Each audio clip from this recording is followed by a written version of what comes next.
Are you ready? I know you're not.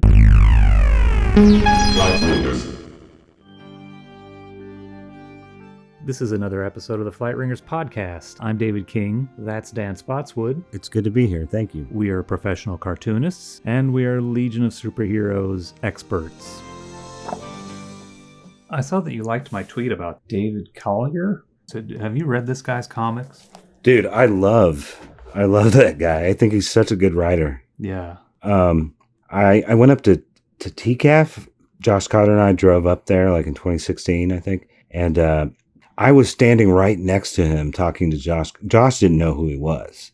And I guess he'd handed Josh his book or something before I had walked up. And he was just some guy. And I didn't find out until we were driving home that it was him. I'm like, God damn it, I've wanted to meet that guy forever. And I didn't even know because I had no idea what he looked like. Like I always picture him looking kind of like an outdoorsman or something. Doesn't he like kayak all the time and like live in the woods or something? I think so, but I think he's also just kind of a scrawny nerd type. Right. Like this. Oh, okay. Yeah. I haven't found anything. Did this just come out or did you find it? No, this is old.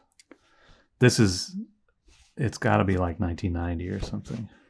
Oh, and that's him. It's copyright 2001. Okay. But that's him in the 80s. So he's old. He's like 60 now or something, I guess. Right. Yeah, I have a couple collected versions of his work. I think that might be the way to go. Yeah. Like I saw this and it's a number one of volume 2, and it's like, oh, I've never heard about this series and they're smaller than a regular comic. And then something he did was like a magazine size. Yeah. They need to make like an omnibus of his stuff, like a big thick ass book. I think that would be really cool. But see, I think there's a couple of maybe 2 or 3 books that probably collect this that are like, they're thick, like half-inch thick. Paperbacks. I don't know. That would be fine too, but I don't have them. At least one of them I think is on kind of yellow paper. That looks real good too. Yeah. I mean, he has new stuff coming out. I haven't got it, but it comes out from that Conundrum, maybe that Canadian outfit. Is he not through Drawn and Quarterly? I don't think he is. That's still going, right? He used to be. Yeah, you're right. I feel like I've seen a couple of things from Conundrum. Is it Conundrum? I don't know. I'm kind of spacing on. I don't know all the indie publishers anymore. You've given up. You don't care about that stuff anymore. I guess. I don't know. I don't care, kind of. It's just so decentralized now that Tom is gone. I kind of feel like he was really like the connective tissue. His blog was very comprehensive when it came to like indie comic stuff. Like it was a good place to go to see what was going on. And no one's really replaced him. So there's no like go-to place to keep up with what's going on with the the various indie publishers. Or if there is, I don't know where it is. All right, let's do this comic. Let's go through it real fast. Today we're looking at Legion of Superheroes Volume 4, Number 3. It was published on November 14th, 1989, though the cover date is January of 1990. We have the usual crew, Keith Giffen, Tom and Mary Bierbaum, and Al Gordon as co-writers. Giffen also drew it. Gordon also inked it. And we have Tom McCraw coloring it and wishing he was in on the writing, but no. He's biding his time. Todd Klein is the letterer, and Mark Waid is the editor, who will also end up a writer for Legion. So on the cover, we got Roxxas, the Butcher, and what remains of Blok. Alas, poor Blok. Is this a spoiler cover? Like you kind of know who this is going to be, right? Yeah, got a good feeling. What are those? There's like metal rods, like the kind you would have in a statue, like protruding. It looks like on the Blok has rebar for bones. Is that a skeleton? Yeah. Yikes. He's just concrete, I guess. Mm-hmm. You suppose concrete has rebar? The Paul Chadwick concrete? Oh, I missed that book. That guy can draw. Yeah, he's pretty good. Maybe. I don't know. I can't remember. They did like they analyzed him, but doesn't he have like a human brain or something? yeah, I don't know. I think they analyzed. He got turned into this form by aliens, Right? And I don't know if they ever got to the bottom of what he actually was made of. Yeah, because it kind of like almost abandoned the sci-fi and went off philosophical. Well, yeah, I don't know if it was ever sci-fi outside of the alien stuff, Right? because I think like you only meet aliens like one time in your life, probably. So he wasn't ever going to figure it out. I've met him twice so far. Oh shit! Really? Different races too. It's crazy. Oh, really? Like Greys? That's for my other podcast. All right. You'll have to have me as a guest so I know what you're talking about. So we open up with another kind of clever device, not unlike the one they used in the very first issue, a way of showing us a whole bunch of different points of view and to give us an idea of what's going on in the universe at large. What we're seeing is 9 panels showing 9 different points of view of 9 former Legionnaires that are somehow being monitored through their own eyesight. Oh, that's right. It is like it's a point of view of each of these people. Right. Huh? You're seeing it through their eyes. And so we see Nura Nal, the former dream girl on Naltor, and apparently she is now the Madam High Seer. Then we go to Earth and we see Dirk Morgana involved in some sleazy stuff with the Dominators. Then we go to Jan. How do you say his last name? Ara? Ara? I always say Jan Ara. Jan Ara, Element Lad. We're seeing him look at the ruins of Trom, so he's back on Trom, whatever he's doing. Then we go to Shanghala, which I was saying wrong before, but now that I've paid attention to the actual word, is it like Shangri-La and Valhalla put together? Is that the idea? Oh, it must be. I never really thought about it. I thought Right. it was just like a messed up way of doing Right. Shangri-La, but yeah, you're right. It's probably the combination. Right. And we're seeing Largan's point of view, who is, of course, dead, so it's all black, except, is it? We're seeing like some little speech bubbles appearing and a little shimmer of light. Yeah, I read this online today, and these word balloons are completely illegible on here, but right in person, I think, does this say awakened? And then this says rather, maybe? I'd have to pull out my magnifying glass. And I bet this video is going to be blurry, so we'll see. We see Dawnstar on some uncharted planet. We can't really tell what's going on, except she's in the middle of some kind of firefight, and maybe someone's referring to her as a red witch. I wonder where did they get this? Like these guys in outer space, they still think of like Native Americans as being red people. Oh, I didn't even put that. I didn't even think about that. But like this is a space racist, right? Yeah, that's got to be what it was. I was thinking, red witch, white witch, not that.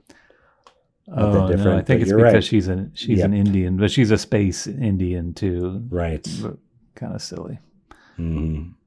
Silly racist, I guess. I don't know. So we go back to Earth, and we're in some kind of prison of some sort, and we've got Brack Bannon, the last Legionnaire, who was arrested for not quitting, basically. And he has received junk mail through prison, so it's addressed to convict Bannon. It's funny how the tone of each of these follows the tone. Whenever we see him going forward, it's going to be like a funnier moment. So we have a funny panel of him getting junk mail in prison here. Then we move to Xanthu, where we see Tom Keller, the former Starboy. He is now the coach of some team. It looks here like hockey to me, but I'm pretty sure it's baseball. This is just must be the future attire of baseball players. They wound up doing an issue about the sports team that he coaches, and they don't look like this in that issue. Okay. It's whatever 35 months from now, right, or something. Then we move to Kulu, where we see Quill Dox, or someone talking to Quill Dox, and saying there's more important things to do than to focus on one child, which we will probably be able to determine the identity of before the end of this. And finally, it brings us to the characters we've been following, Reap Daggle and Rock Kryn on Rimbor. I think it's funny how in these early issues, a lot of times when they do computer text like these guys, it's printed right out of like an early Mac, like the computer lab Mac green screen ones, and just pasted up. Like they printed it, cut it out, and pasted it on. Yeah. Yeah. It's that big chunky. It looks like they're made out of like big black block squares. Like it's weird. Like sometimes, like this one, it looks like hand lettered on his junk mail. Oh yeah, for sure. But then these ones, I don't know. I think sometimes it might have looked better if it was hand lettered or yeah, I don't know. I get that this was probably easier and looks straight up computery. Right. But they had, like you read older stuff before desktop publishing, and they would do paste up lettering to look computery, and it was a font, but it looked a little better than this. Yeah, this looks a little basic. Basic A. Like I'm not as into this. Yeah. Yeah, and it's interesting because it gives you the idea that this is somehow being monitored by a computer, but at the same time, we know we're seeing things through their eyes. But yeah, I think it took you telling me that I was seeing the point of view of each character. I didn't really think of it. Yeah, it's very clear now. And this page has introduced us to some characters we hadn't seen yet from the older chronology. Right. Pretty much all of which will come into play as the story progresses. Except for Dawnstar and Starboy. They both show up. What are you talking about? Not for a while, though. Starboy never has a big part in this. Well, I mean, he does, maybe not during Giffen's run per se, but he does show up and he is a baseball coach. Yeah, that's in issue 37. Okay. Which we'll be covering in 2034. Unless your UFO podcast gets too famous when you have to quit doing this. I'll do both. So moving along, we see that all those point of view shots are being read by these blue probe guys. Apparently they have some kind of telepathic capability in there. They're seeing through the eyes of various former Legionnaires and keeping tabs on them for Mordru, who's concerned that the Legion may soon reform. Yeah, these probe guys. They're everywhere. They're like assistants for everyone, and maybe no one knows that they're all spying for Mordru. Well, I think you can just get them and you can program them to do whatever you want. It's like when you see somebody with like an iPad, but it does more than just like tablet computing. It does some kind of crazy controlling some other kind of stuff. And you're like, well, you do that with an iPad? It was like when iPads first came out 10 years ago or whenever it was, and you'd see somebody using it for some totally different purpose than what you and I use it for, just to look at the internet or whatever. Right. That's what these guys are, because they're also new within the, like, Paul Levitz never wrote a story that had these people in it. They're brand new within the last 4 years.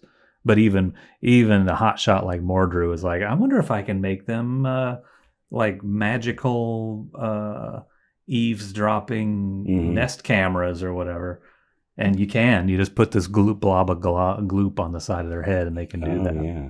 They alert him that there's a sign that the team is getting back together because they stumbled upon Rock and Reap trying to find Joe. They go to tell him, and he's in the process of torturing Ron Vidar, the former kid sidekick of the Legion, who later became a Green Lantern for one issue. But he is a Green Lantern no more as of this issue because Mordru destroys his ring.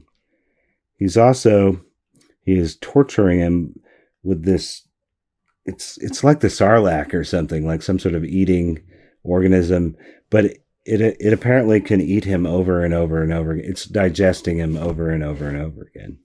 Yeah, it eats him to death, and then I guess he just magically reforms and gets eaten again. Right. And also he has no mouth. Pretty messed up. Right.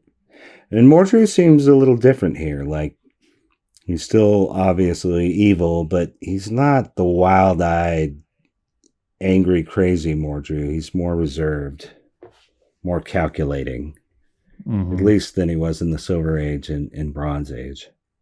We may have to revisit Volume 3 and see how they wrote him there. Yeah, he wasn't in that much. He was in like an issue, and I don't remember what it was about. He's on the cover. Well, I think it leads to this. I think maybe the White Witch was going to reform him or something. Oh, yeah, that was kind of what it was. Or maybe she actually did somehow make him like a nice guy or something. Right. If that happened, it's been undone now because he's worried that the Legionnaires are going to show up and take away his power or something. Something has changed. Maybe he's on some antidepressants or antipsychotics. He's not running around with a big crazy hat looking like someone from Burning Man. I like that hat. Yeah? With the eyeball? On the wings. I'll have to get you one. Okay. Yeah, get me one. So then we cut to Wynneth, home of the Lightning triplets, or they're not triplets, twins, and the three Lightning guys. Lightning Lad, Lightning Lass, Lightning Lord. We're at the Rands family farm, which is called the Lightning Ring Plantation. Very clever. Like the rings of Saturn, right? Sounds a little too close to the name of our podcast. We may have to sue.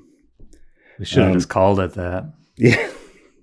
Yeah, that would go well, a podcast with the name Plantation in it. These pages are kind of notable to me because they're so banal, like they're just regular day-to-day tasks. And I'm just, at least in superhero comics, you're not accustomed to seeing people just going through their day-to-day work stuff. Like we see at the bottom left side that Garth is walking away, and then you would expect like his brother there to think something sinister or dramatic, but he's just thinking about, maybe I could save some money if I move. you know, it's all very like regular day-to-day stuff. Yeah, it's like these two guys, like in the old comics, anytime they were in the same comic book together, they're trying to murder one another. And now they're like, talking about inventory at their shop and logistics and crap like that. Yes, super boring. Seems like they've become kind of the breadbasket of this part of the universe or something. They're maybe the major supplier of produce to other planets. I think it says that right in the text page at the end. Right, and apparently they've lost a ton of it, which is going to set them back financially. Like they spend the whole page talking about an asteroid and their shipment of produce. Mm-hmm. I think they've somehow lost track of it, like it didn't get to where it was supposed to be. Well, but he says, how can an asteroid just get up and walk across the galaxy? And that, I guess, on the asteroid is a bunch of the produce. But then he's talking about, like, it's not that they lost it, it's just not where it's supposed to be. Right. Wasn't quite sure. I didn't remember this ever being, like, a plot point, but the fact that they spend a whole page talking about it makes me think that like this is supposed to be linked into something, but I don't know that it is. It may be, and I've just forgotten, but I read it as being just a regular. This kind of stuff happens in business all the time. Like you're expecting a shipment, you're depending on it, and for some reason it didn't show up. Right, it was sent to the wrong place, and that makes sense, but. On the other hand, as far as a storytelling thing, like it's if it is that, they spent definitely one, but probably two whole pages talking about this thing that is irrelevant, except to show that, these guys run a big farming business now. I mean, that's how I took it. I took it like that is the banal plot, just to show that they're living like just regular grown-up non-superhero lives now. Yeah. Oh, this next page, it begins with Saturn Girl, I guess, thinking. She says 30 tons of produce just sitting there where an asteroid used to be. Over here, an asteroid moved from one place across the galaxy to another place. No, I don't remember. I thought I thought they were delivering it to the asteroid. I guess they are, and the asteroid's not there; it's someplace else. And in this panel, Lightning Lord's trying to think of other ways to sell the produce and get it somewhere else. I'm just curious about this asteroid, this disappearing asteroid. I guess we'll all find out together. I guess so. I hope they talk about it again and not in 37 issues from now. Right. We see their son Graham playing by himself and bored. So his twin is absent for some reason. That little green guy, I kept wondering if that's the little action figure. Mm-hmm. If that's that green fellow from the 70s comic. Remember that Jack Kirby looking guy we were talking about? Yeah, I think it is. Mm-hmm. What's his name? It's like Photon or something? Yeah. We have a bouncing boy, punching bag, blow up toy in the back. Or maybe it's the real bouncing boy. He's come upon hard times, can't find anything to do for a living now. So he's just a professional toy. Uh-huh. On the plantation, he's a toy. Yeah. They pay him just to sit there and let the kid hit him. The only other thing we really see here is that Irma is pregnant again. It's kind of the big reveal in the last panel.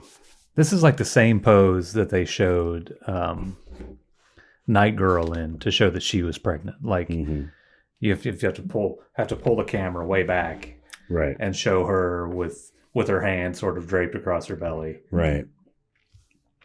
Yeah, I mean it's kind of one of the 9-panel grid is great, but one of the drawbacks is you're always the camera, so to speak, is always up close. So they have to pull back for us to see their whole body every now and then. Yeah. This is like one of his Giffen's panels that always work or whatever. You know, it's like, oh, need to reveal she's pregnant. There you go. It's this panel. Well, he worked with Wallywood for a while, didn't he? A little bit. He's on his shit list. Oh, that's right. That's right. Now we know why. We see elsewhere that Salu Digby and Alia. I'm saying a lot of these names out loud for the first time in my life, despite reading these forever. I always read these out loud. Oh. Or at least my lips are moving when I read them.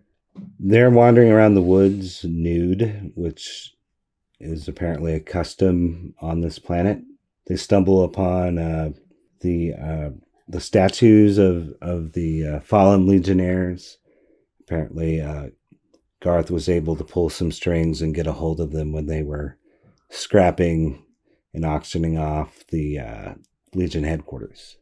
Yeah, you think it's just the dead ones, or what? Did they have all the legionnaires? Just the dead ones. Whose arm is this?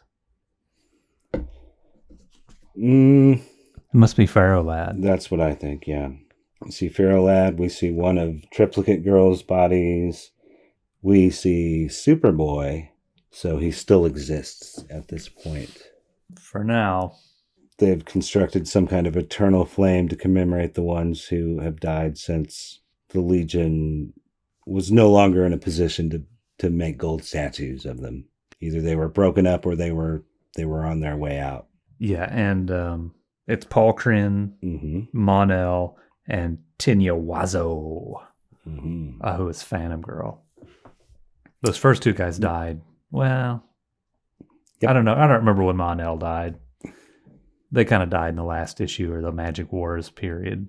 It was a little ambiguous. I don't think they ever said, holy shit, Mon-El's dead. I think we saw like his heart monitor flatline or something. Oh, yeah. And it was in the middle of like the big final battle or something in the last issue, I think. Right. Yeah, and Magnetic Kid, of course, died. And as we learned last issue, Phantom Girl died during the gap. Moving along, we go to Rembor. That's Ultra Boy's homeworld. And we have a very, to me, very blatantly Star Wars-esque scene. It's very reminiscent of the cantina scene in the first Star Wars, where they want to meet up with Han Solo, and the Wookiee shows up. Instead of the Wookiee this time, we have Furball. To me, it has some Total Recall vibes. Oh yeah, right here. I can see that too. And of course, Joe is being portrayed as like this pirate smuggler guy, very Han Solo-ish. Furball, of course, turns out to be somebody, but that will not be revealed for quite a long time. They have to trust him to take them to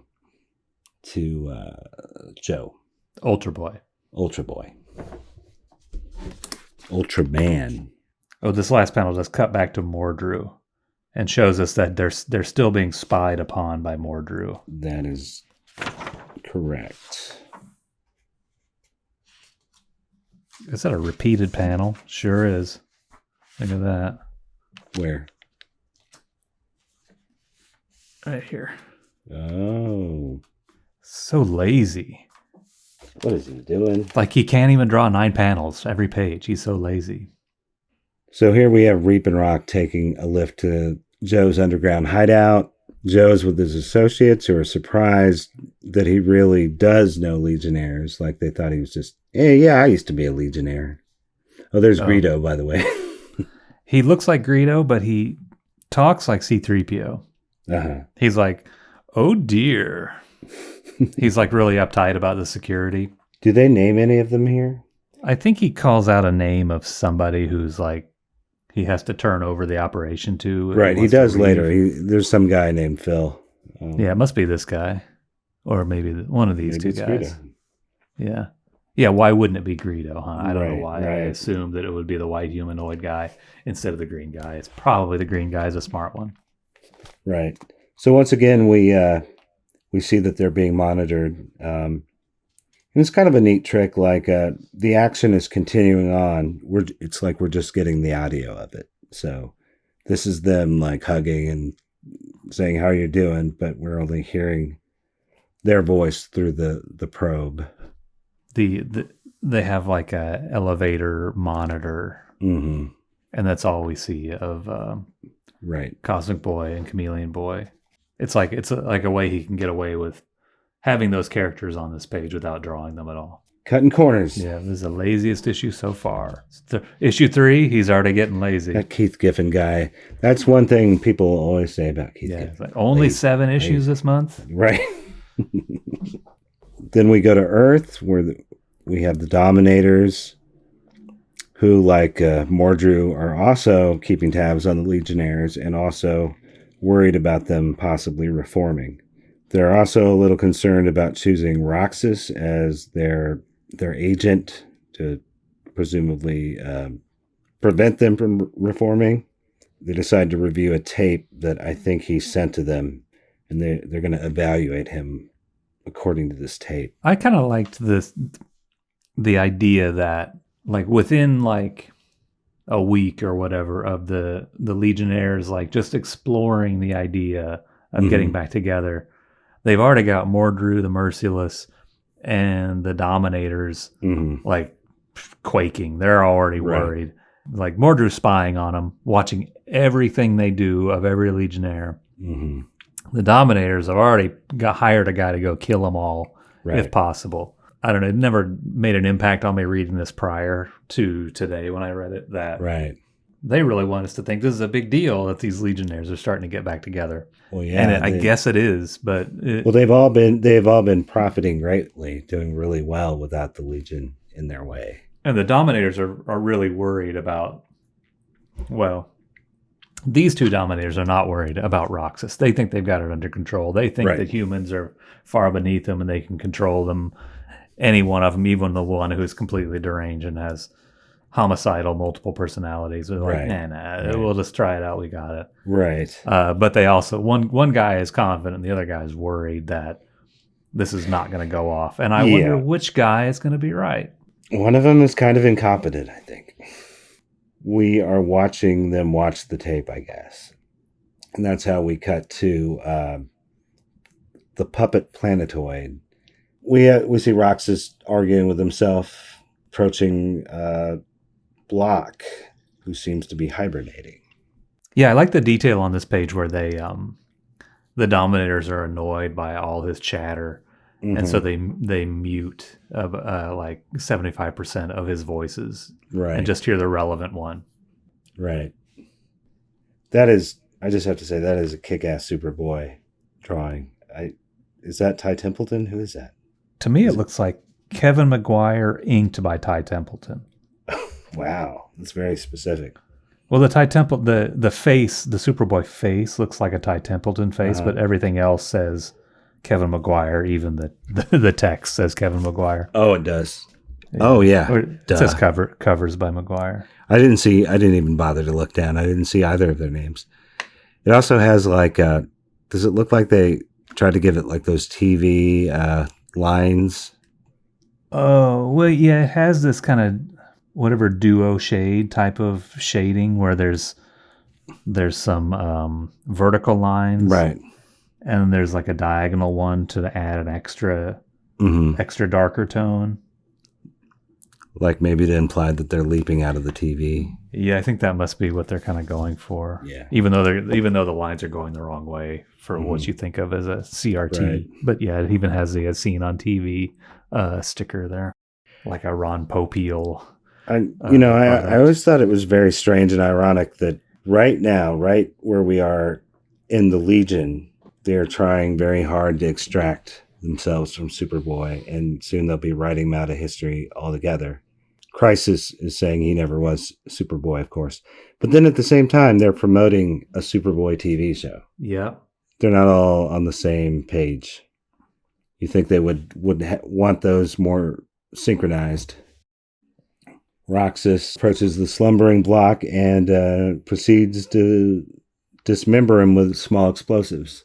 It's kind of interesting that he wakes Blok up by blowing his arm off, and he doesn't even seem to notice. Or that's not the thing he's most worried about. He doesn't seem to be in pain. He's just like, who woke me up?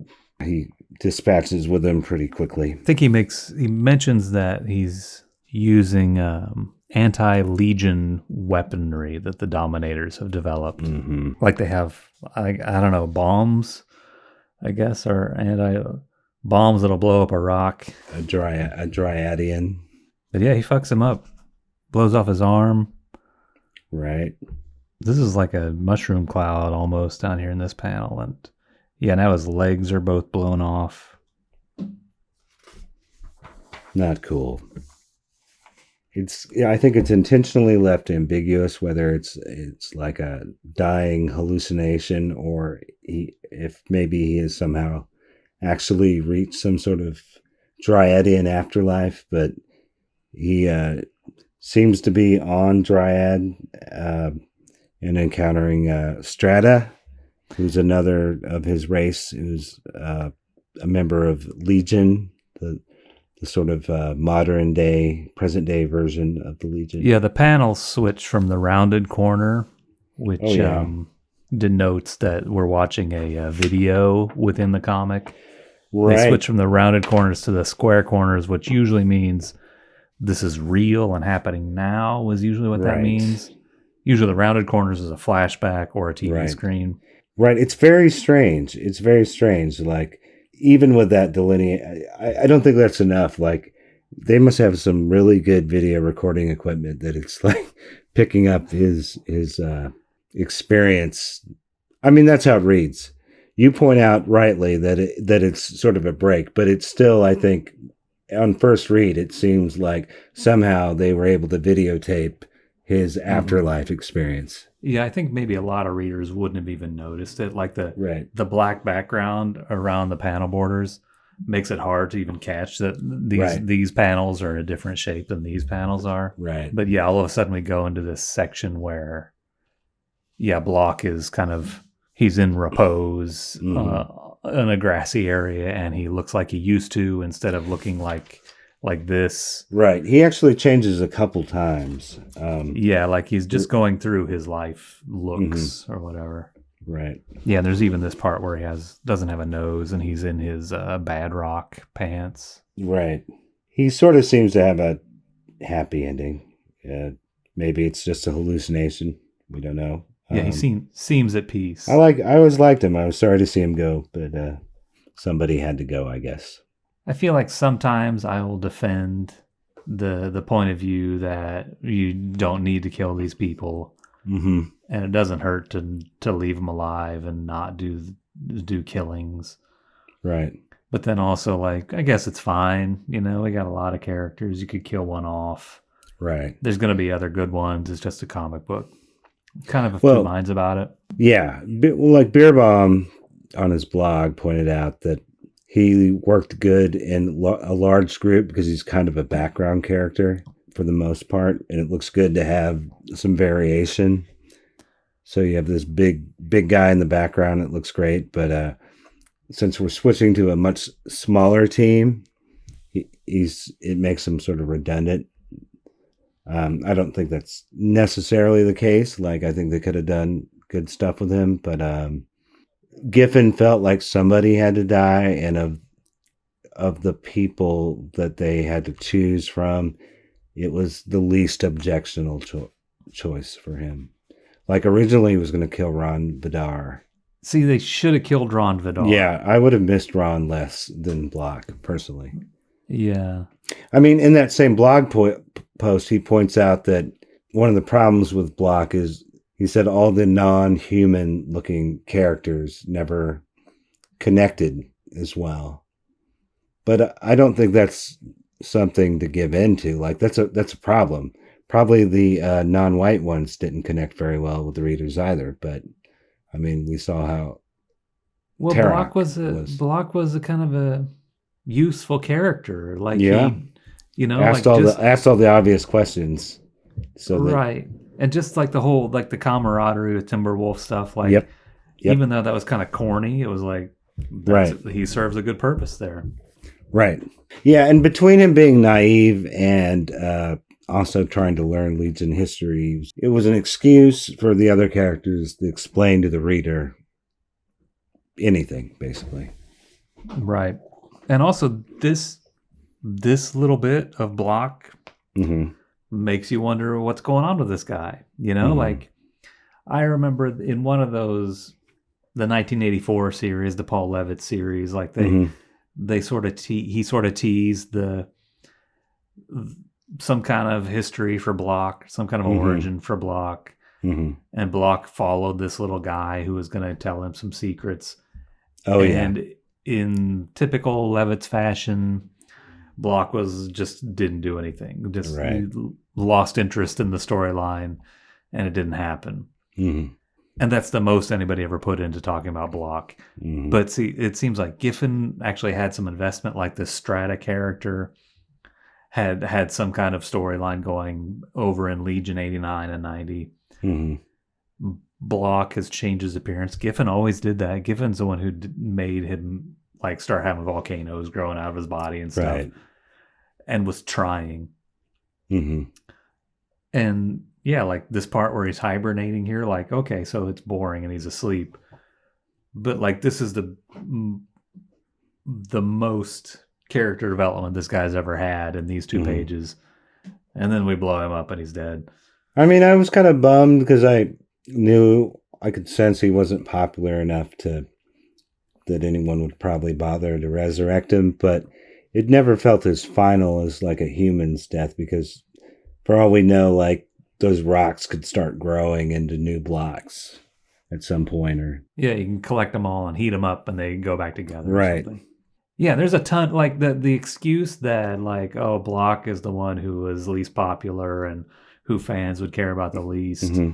so we should kill him. Like, well, what the fuck about, I don't know who, like all the other Legionnaires who never made it into this series, They never really did anything. Wildfire, like, he was cool, everybody liked Wildfire, but they never brought him back for a long time, It's kind of a cop-out to kill off a character no one cares about anyway. Like, there's no real... Kill a major character if you're going to kill somebody. Have some guts about it. Yeah, this should have been Brainiac 5, Where would you be without him? That's some challenge to your storytelling. Actually, that's though. I wouldn't want him dead either. But that would actually make a lot of sense story wise because he's their plot cop out device. Yeah, exactly. So it would make things way more challenging if they didn't have him. Yeah, but wasn't it in that 5 years later oral history thing where Giffen's like, I didn't like Blok, I decided to kill him? Wasn't that where that came from? Maybe that sounds different than what Beerbaum said, but these guys are getting older and they tell the same stories over and over, and I think they change in their heads. I think there's there's multiple conflicting anecdotes even from the same people.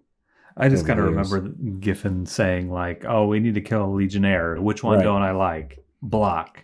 Right. Boom, he's dead." There's also like the hat story, which I've heard him apply to two different things. One, this, like we're going to draw a name out of the hat, and whoever they got was going to get killed, and it would be Blok. That seems unlikely to me that they would have just happened to grab the, oh, I guess it's not Ultra Boy or anyway, it's not Cosmic Boy, huh? Right. But then there's also like he's used that hat story to explain which character, like he was going to kill like half the adults and half the kids, and make like a half and half team. I think at one point. All right, killed Blok. This is his head. It's miscolored here. Right.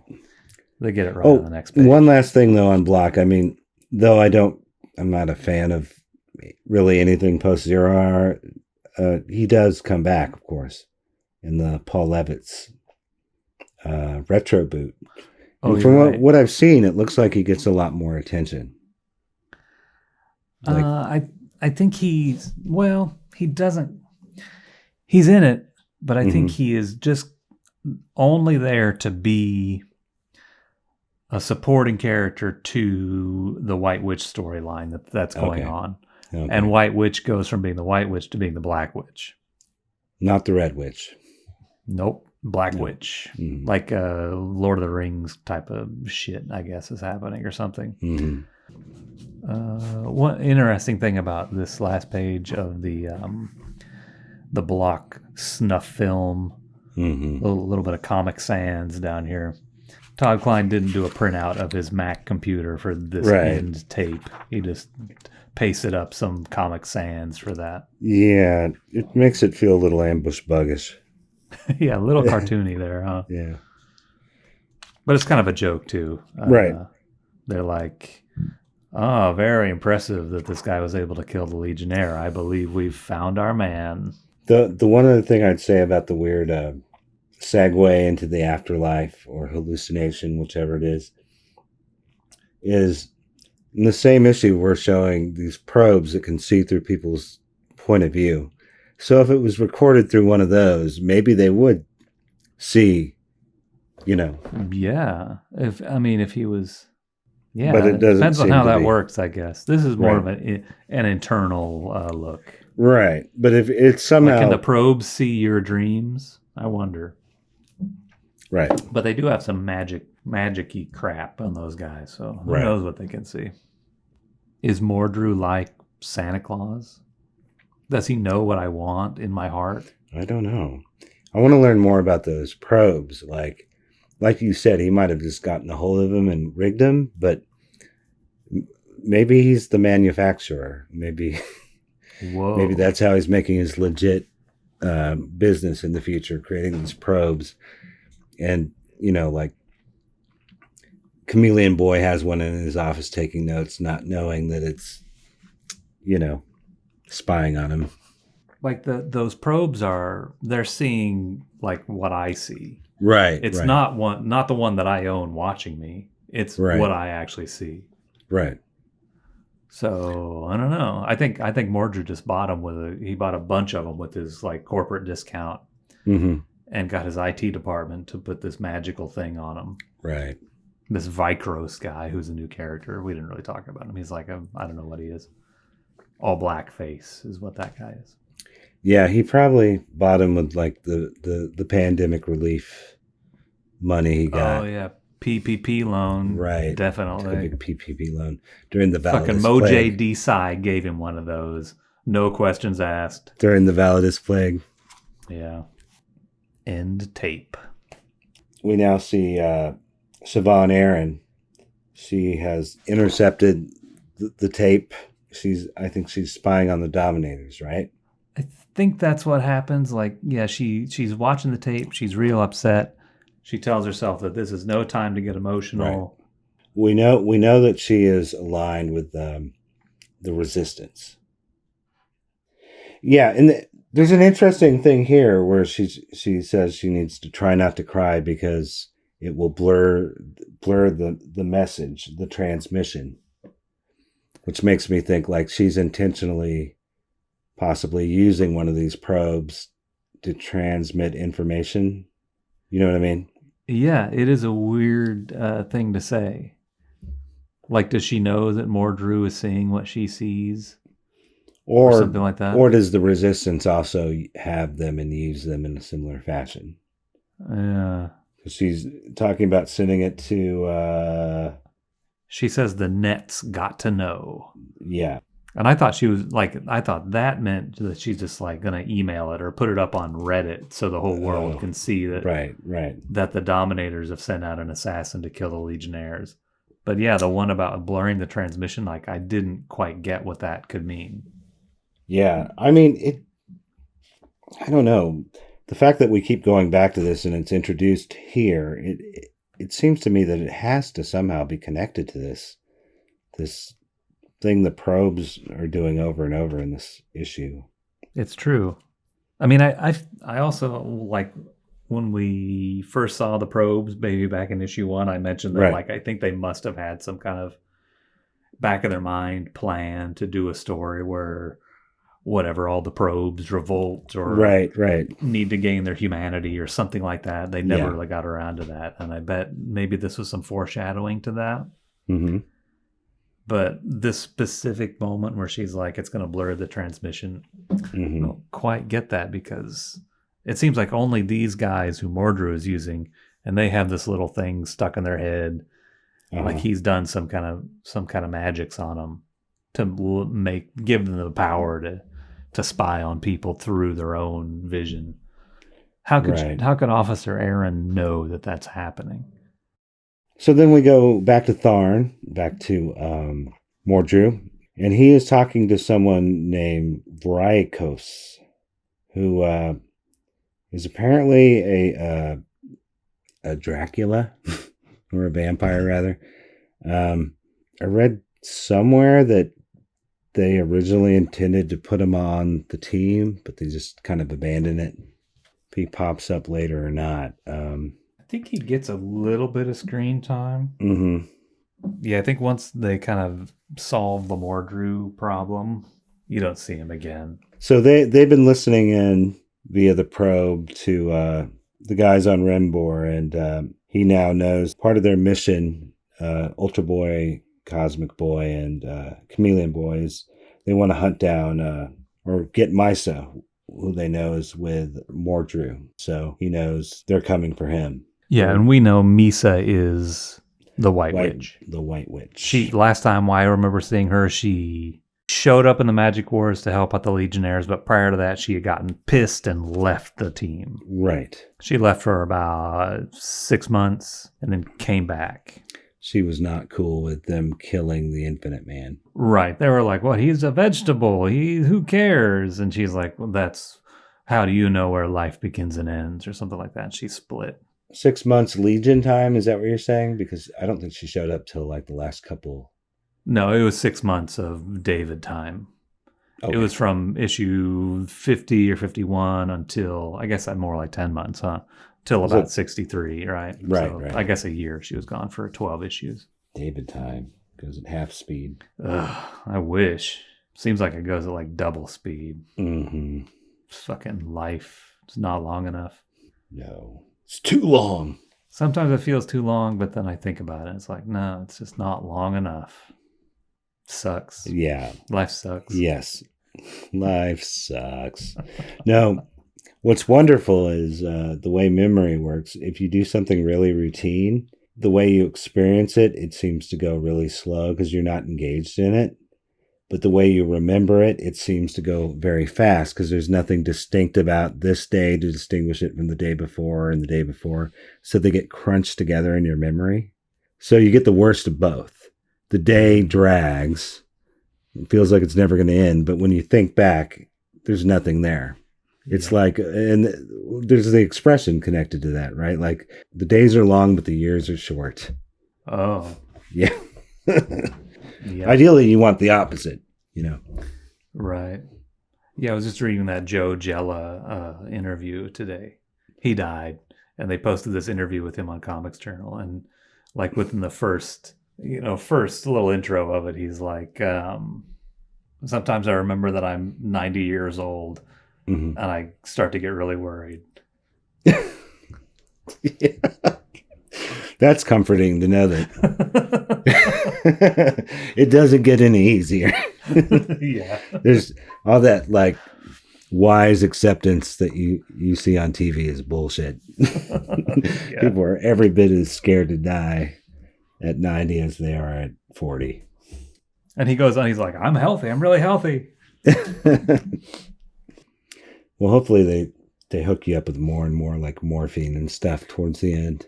So you can be good with it. Like, fuck it, I'm going to be dead anyway. Give me some heroin. Well, geez, I hope that there's a point that comes where they're like, you're not going to get any better. I'm not going to keep feeding you morphine. How about I give you the permanent dose of morphine? You know what I mean? Oh, right.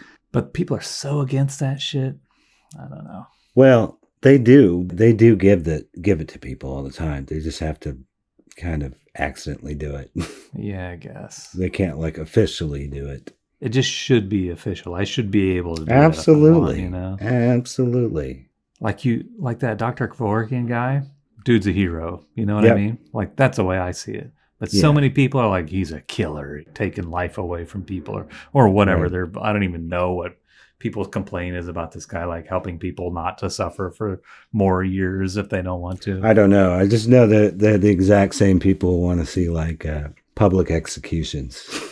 Yeah. Well, they want people to suffer their whole lives. Right. Yeah, they're all pro-lifers. And they're totally okay with capital punishment, even though, like, an absurd amount of times it's been proven that people, particularly minorities, have been put to death wrongly. But if someone's, like, old and in pain, no, we can't. It's not God's will. You can't unplug this woman who's been brain dead for 20 years.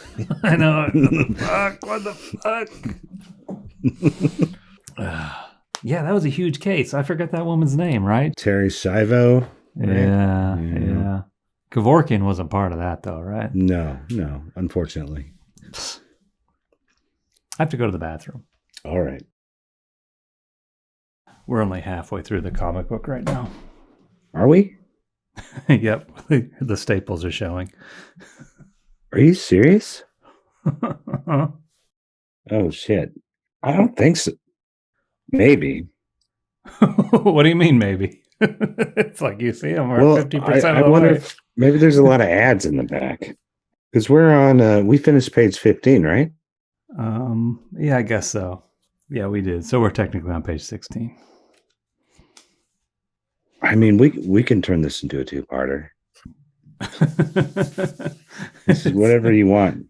It's just such a slight, boring issue to turn it into two parts. This is the beefcake page. Wow. We have Joe and Reap in thongs, showing off their muscles to the alien ladies. Yeah, what is the purpose of this scene of them in the resort pool? To show off their dad bods, to show that they're still viable. I don't. Yeah, the gist is I guess that Chameleon Boy is trying to make sure and convince Ultra Boy to join the team and give up this great thing he's got going on Rimboard of being a smuggler, give up being Han Solo, and become just go back to being boring ass Ultra Boy, square cut Ultra Boy again.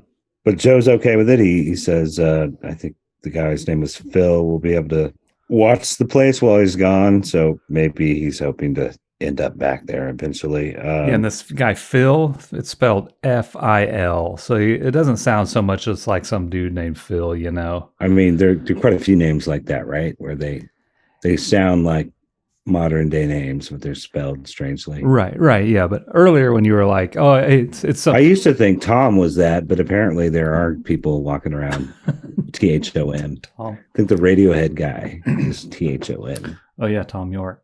But it occurred to me earlier when you were like, oh yeah, he has some guy named Phil. I'm like, really, a guy named Phil?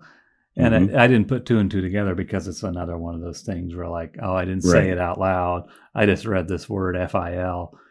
And it's like, oh yeah, it's just a dude. He's got this dude named Phil and a guy named whatever, Rob or whatever, running the place. Phil's a good name. My son's name is Phil. You ever call him Phil? All the time. Really? We haven't gotten to the it's Phil now, Dad. That's probably a couple years from now. Anyway, so Joe is down for going, but he insists on them bringing Kano along, his new protege.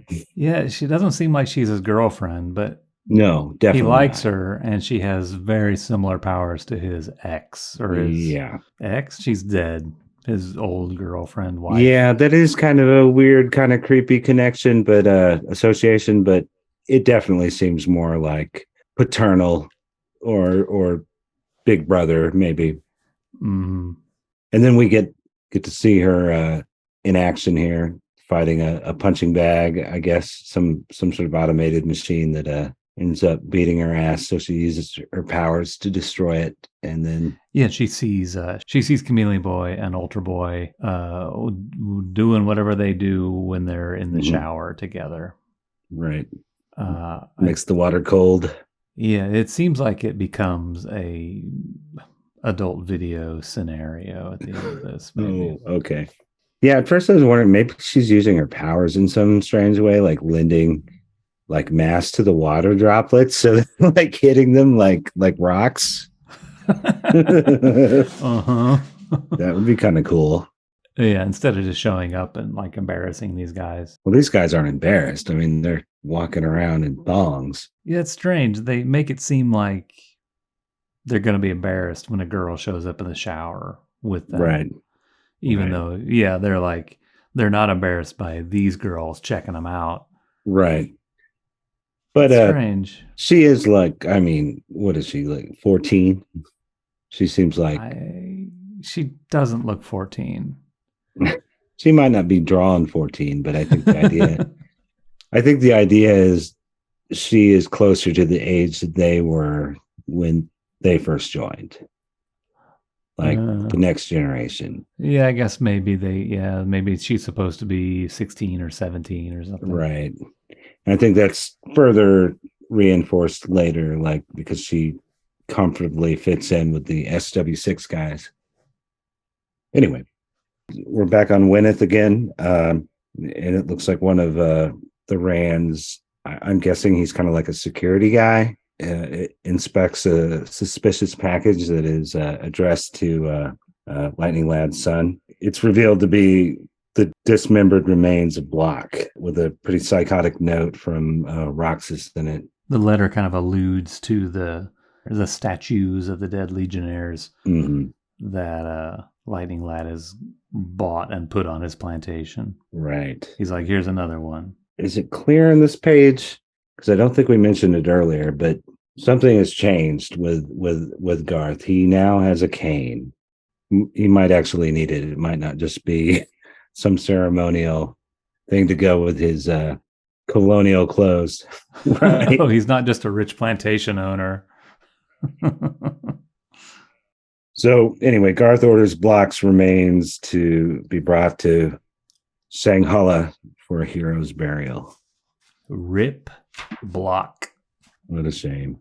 The Dominators are appalled at Roxxas's lack of discretion. They basically get the opposite of what they set out to do. Since he sent the body to Wynneth, Roxxas has likely galvanized the Legion to get together, which is the very opposite of what they wanted him to do. One of the two even makes a pretty funny comment that Roxxas may as well have just split the remains and sent the other half to Rimbor where the other legionnaires are. Yeah, and there's this other Dominator he's still very confident Right. that he can control Roxxas, and Roxxas is going to kill or do whatever he says he's going to do. Right.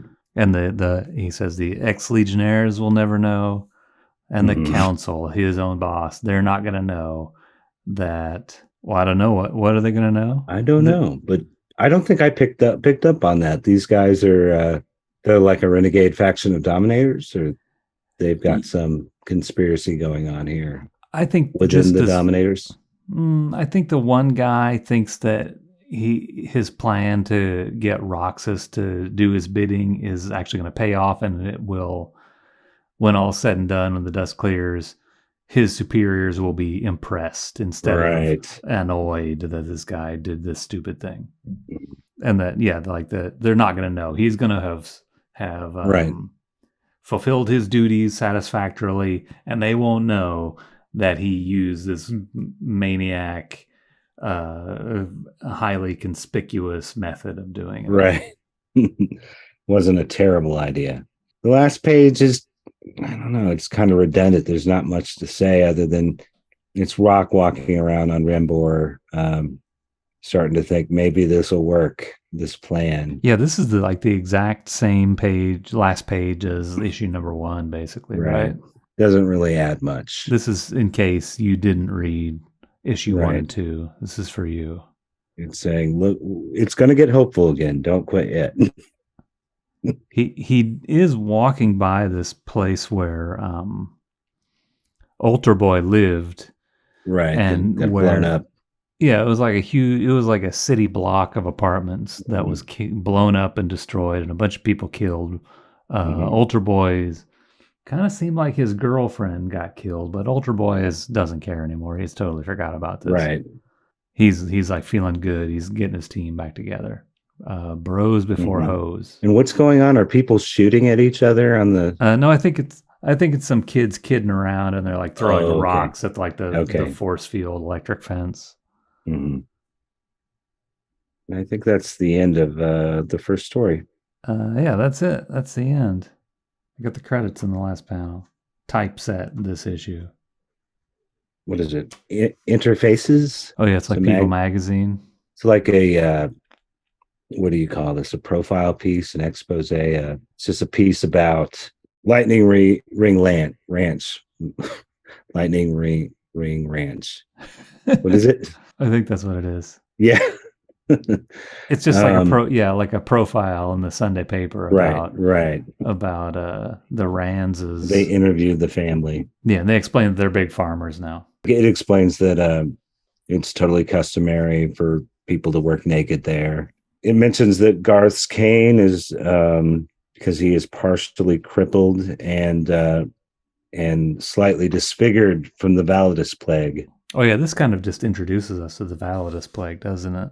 Yeah, it goes into the history of the Validus plague, and it mentions that it came from their other son who wasn't present, Garidian, that they ended up forming a Validus foundation that Mecht runs to help people who were injured or the families of people killed by it, I guess. They also rehabilitated the quarantine, and that's where Garidian is right now. And I think that's also isn't that where Kent Shakespeare is? Mm-hmm.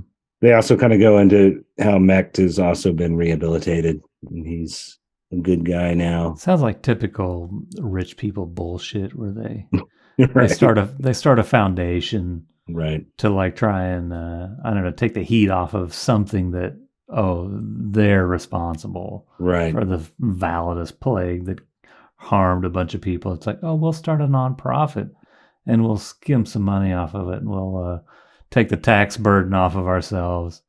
I thought it was weird that they named it Validus, but I guess they want to take the onus off them, and like, this is that Validus thing Darkseid did.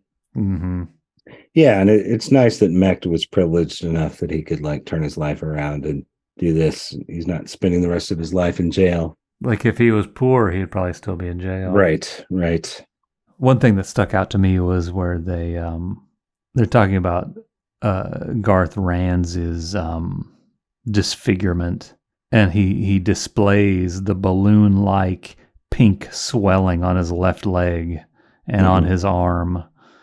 I don't know, just like I'm getting interviewed by People magazines like, hey, you want to see the balloon-like swelling on my leg? And he like pulls his pant leg way up. Right. Seems like there would be a picture of that, but yeah, and it affected his regrown arm. Yeah, I wasn't quite sure what they're trying to get at with that. Like, in part of this, it said that it didn't affect people who are not from Wynneth or from Titan at all. Right. But he had a regrown arm, and it affected that regrown part before it affected the rest of his body. Mm-hmm. So what did that mean? Why did they put that detail in there? Where's Dr. House when you need him? Mm-hmm. Maybe Dr. Jimmel could figure this out. Oh, right. If you supply him with enough credits. Yeah. His vouchers. So then we have another 2-pager, what's it, xenobiology? Yeah, the xenobiology update, which is kind of like a New England Journal of Medicine. Which, oddly enough, is name checked in here. Apparently, the New England Journal of Medicine is still going in the 30th century, and Quirrell Docs got some of his research into there. Oh, yeah, there it is. It's kind of a history of the Validus plague, and like you said, they mentioned it only affects people from Wynneth and Titan. Graham, the brother, is for some reason immune. Was it Graham? Graham's the one living, right. What's the other brother's name? Garridan is the one on quarantine. Yeah, Garridan was patient 0. And that was discovered by Quirrell Docs, Brainiac 5. Apparently, he put it all together when he was visiting them. And we can safely assume that the child that he's obsessed with curing on page 1 is this kid. Uh-huh. It has a lot of symptoms that seem reminiscent of a recent pandemic we've had. Some of it, except maybe not the skull part falling off. It is mentioned somewhere that like the side effects, it almost seems like it starts to make people look like the monster Validus. Yeah, that's kind of what I got. Like it's starting to expose your brain by messing with your the shape of your head, your skull or something. I thought it was just kind of weird how, I mean, they have all this jargon, and it's written like a peer-reviewed medical paper or something, but like, I don't know, I didn't feel like Brainiac 5 was really any kind of detective in figuring out that the only people who got it were the people who came in contact with Garrett and Rands. Like, like where else would they have gotten this? I guess to me it seemed like they disguised the simplicity of the diagnosis and the solution to the problem with a bunch of text. Right, because they do mention that he was trying to solve the problem, but it sounds like he just happened to like be staying with the Randses at that time, and then he noticed. Just a huge coincidence, right? A lucky coincidence, or right. He noticed that everybody in the household, except for this one kid with the weird medical history who used to be a monster, everybody else is getting sick. Right. All the Saturnians and all the Wynathians who are in the proximity are getting sick.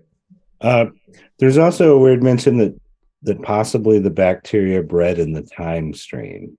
Giving it some kind of unusual science/mystical properties. Yeah, you can travel through time and get sick, maybe, and turn into a monster. Like Superboy never caught this. I guess he's incapable of catching it because he's not from the right planet, huh? True that. Yeah, this is a lot of stuff that they never really followed up on too much, I don't think. When it never got fully resolved because they got canceled, but it was still like being dealt with as recently as the Unchained issue. Right, that's issue 50, and this is issue 3, so that's 4 years later. They never really got around to it. It's a good idea for them to put in a bunch of stuff to springboard storylines from. Mm-hmm. They never really got around to this one. And I don't know that they had an idea for it. Maybe they did. It just depends on who we're talking about. Like, I doubt Keith Giffen did. I bet Tom and Mary Bierbaum did. I wonder what they would have done. Like, what do you think they would have done? I don't know. There's maybe, for instance, maybe everyone starts turning into Validus. There's just Validuses everywhere. Mm-hmm. Like Lightning Lad and Saturn Girl both get turned into Validuses, and that's how you wind up killing off one of them. Like the guy who walks with a cane, he's going to get turned into a monster and get killed, right? Maybe. But bad luck is his thing, so it seems like he'd be the guy who'd survive it. He'll have to go back to having the really unlucky robot arm. So, yeah, then he'd be stuck with 2 robot arms. Damn it. The Luck Lords strike again. Mm-hmm. We have one last page. It starts black, which I guess is sort of implying death, right? And we have 3 voices here. One is clearly Mon-El. One is probably the Time Trapper. But then there's one in between. I'm not entirely sure who the third voice is. Do you have any idea?